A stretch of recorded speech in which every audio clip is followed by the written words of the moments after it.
Now, I call upon the Honorable Minister of Law and Justice to introduce the motion to the House.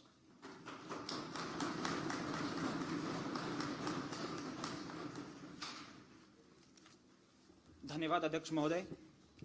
आज विकसित भारत युवा संसद के इस मंच पर मैं minister of law and justice आज के महत्वपूर्ण प्रस्ताव एक राष्ट्र एक चुनाव, जिससे अपेक्षाएं हैं मजबूत एवं स्थिर लोकतंत्र, स्ट्रॉन्ग एंड स्टेबल डेमोक्रेसी, नीतियों का निरंतर क्रियान्वयन, the comprehensive and continuous execution of policies, और संसाधनों का संतुलित उपयोग, the balanced usage of resources. उपरोक्त की प्राप्ति तथा वन नेशन वन इलेक्शन की प्रक्रिया के क्रियान्वयन हेतु आज के प्रस्ताव को संयुक्त संसदीय समिति अर्थात जॉइंट पार्लियामेंट्री कमेटी को प्रेषित करने का प्रस्ताव अनुमोदित करता हूं। धन्यवाद।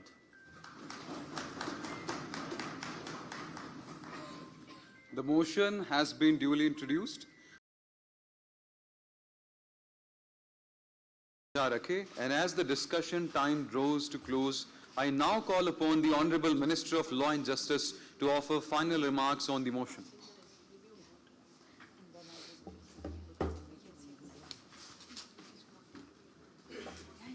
धन्यवाद अध्यक्ष महोदय। आज विकसित भारत युवा संसद के इस सत्र में परिष्कृत विचारों का सारांश इस प्रकार है कि बार-बार के चुनावों का सिलसिला न केवल हमारे विकसित होने के मार्ग को अवरुद्ध कर रहा है, बल्कि भ्रष्टाचार का कारण और नागरिकों में चुनाव के प्रति और राजनीति के प्रति उदासीनता भी प्रकट कर रहा है। वोटर फटीग का डिस्कशन किया गया। यदि मतदान प्रतिशत में सबका साथ नहीं होगा तो सबका विकास, सबका विश्वास और सबका प्रयास कैसे सुनिश्चित किया जाएगा। पॉलिसी पैरालिसिस का जिक्र किया हमारे साथियों ने। जो आदर्श आचार संहिता होती है वो पॉलिसी पैरालिसिस के साथ साथ डेवलपमेंट पैरालिसिस को भी जन्म दे रही है।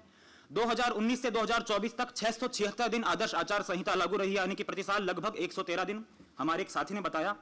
और यह विकसित भारत के हाईवे का एक ऐसा ब्रेकर है जो न केवल बार बार प्रकट हो रहा है बल्कि अपनी लागत में भी वृद्धि कर रहा है, और इस बढ़ती हुई लागत का भी जिक्र हमारे माननीय सांसदों ने किया। भारत जहां 2% जनता टैक्स भरती है और 40% से अधिक जनता बहुत ही मुश्किल से 2 वक्त की रोटी का बंदोबस्त कर पाती है, ऐसी खून पसीने की कमाई को हमें बहुत ही सोच समझकर उपयोग में लाना होगा। ये हमारे सांसदों ने सुझाव दिए। और यदि हम देश को सुरक्षित बनाने के लिए संविधान संशोधन कर सकते हैं तो देश को विकसित बनाने के लिए भी कर सकते हैं, इसका ध्वनि मत से हमारे सांसदों ने प्रतिपादित किया। और यूपीआई जैसी योजनाओं के तर्ज पर डिजिटल डेमोक्रेटिक कार्ड, जो कि रियल टाइम रेगुलर फीडबैक प्रदान करेगा, ये हमारे सांसद महोदय ने सुझाव प्रेषित किया। और बात जहां तक क्षेत्रीय मुद्दों के राष्ट्रीय मुद्दों पर गौण होने की है, तो स्वतंत्रता के 75 साल बाद भारतीय मतदाता में एक ऐसा राजनीतिक विवेक जागृत हो चुका है कि वह अपने राष्ट्रीय मुद्दों और क्षेत्रीय मुद्दों में अंतर स्थापित कर सके। और यदि ऐसा नहीं है तो इसका कारण है अशिक्षा, क्योंकि आज एक छोटा बच्चा जो हमारे विकसित भारत का ऊर्जावान युवा होगा, आज उसके शिक्षक की ड्यूटी हर 2-3 महीने में क्लासरूम के बजाय पोलिंग बूथ पर लग जाती है।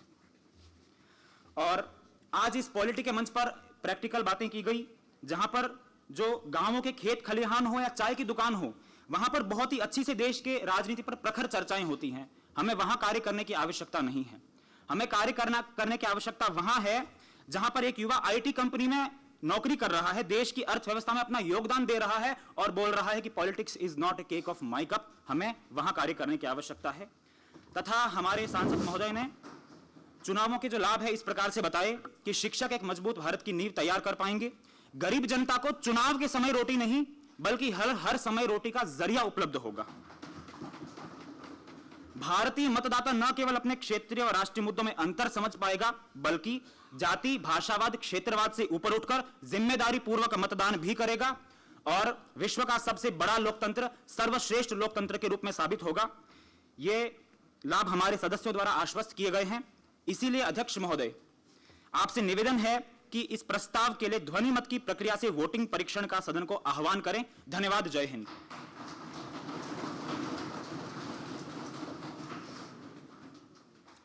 वह नो या न के स्वर के साथ अपनी बात रखेंगे।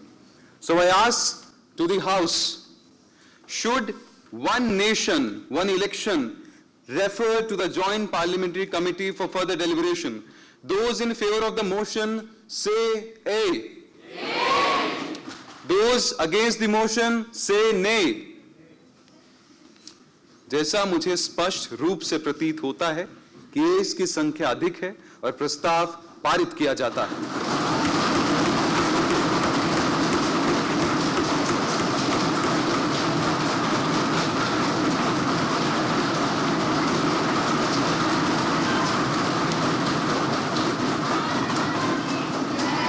माननीय सदस्य संसद की गरिमा बनाए रखें. The motion is carried. The One Nation, One Election bill is referred to Joint Parliamentary Committee for further deliberation. With this, we have successfully deliberated upon a crucial legislative motion that has the potential to impact the democratic process of our nation significantly. आज की यह कार्रवाई में सभी सदस्यों की सहभागिता और मर्यादित आचरण से मैं सभी का आभार व्यक्त करता हूं. लोकतांत्रिक व्यवस्था में इस विधेयक की महत्ता को देखते हुए यह आवश्यक था कि आज हम इस विषय पर गहन विचार करें. With this, the House stands adjourned till the next session.